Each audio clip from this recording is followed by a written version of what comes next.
This lawyer, Mr. B, has simply done justice to this topic. Exactly what I've been thinking about. Why do immigrants get blamed in everything that happens? Listen to him. Hey, Mr. B. Hello. The new Home Secretary gave her first speech in the Labour conference yesterday. Yes. What did she say? Oh, she said a lot of things which were published in the white paper that we covered a few months ago. And now the Home Secretary obviously has just made the first big speech. The Labour conference is on.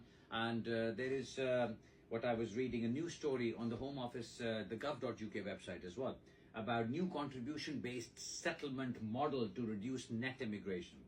Now, I don't make political statements. I've tried not to make political statements, but sometimes you just can't help it.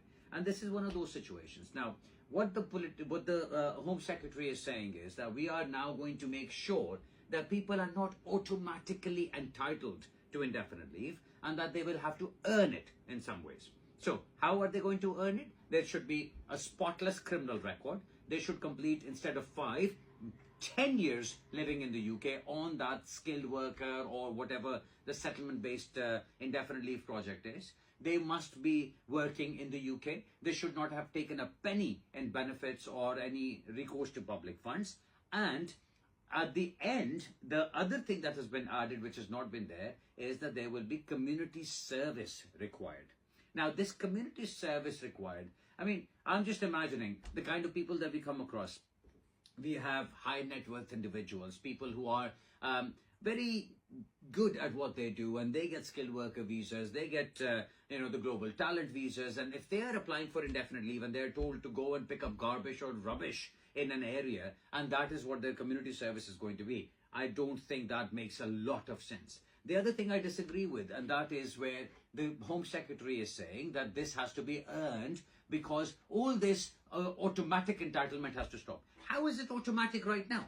I don't understand that. Right now, you have indefinite leave in 5 years. In 5 years, you have to have maintained a clean criminal record. So if you have a criminal conviction, you don't get your indefinite leave.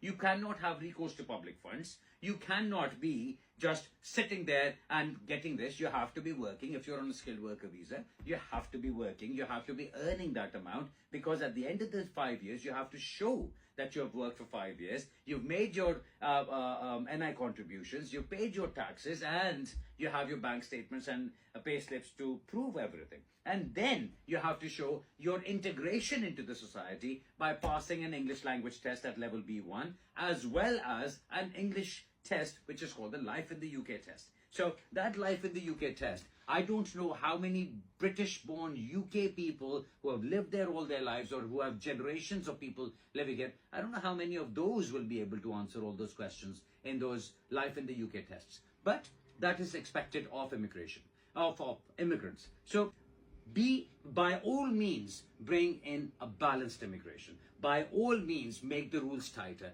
We all know right now there is an abuse of the immigration system.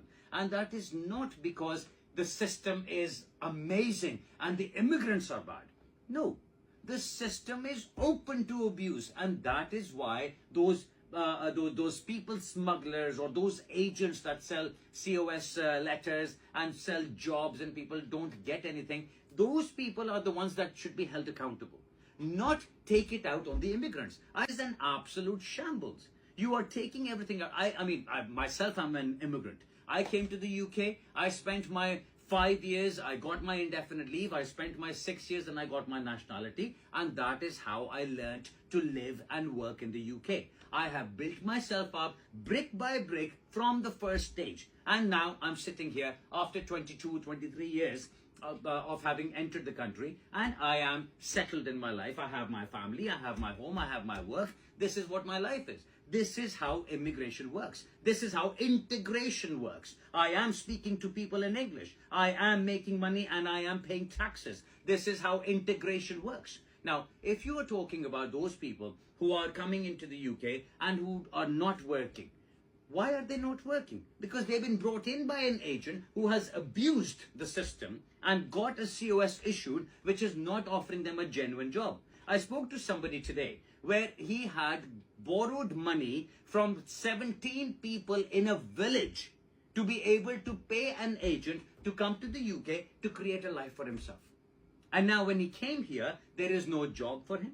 There is no salary for him. And now his visa has been curtailed. He's been caught out. And he is the one who's being targeted as the illegal immigrant or as the fraudulent person. Not that agent who got his visa through. And now where is he stuck? He cannot go back to India because that 17 people in the village are now waiting for them to get their money back. He hasn't made any money. He hasn't done anything. And now he is in that situation where he feels like he can kill himself. And I was actually sent a video of somebody who went out for a walk at night and never returned. And they found his body hung with it on a tree the next morning because he had spent £27,000 to bring his family to the UK and come here to work on the promise of a skilled worker visa, and then found out that there was no real job.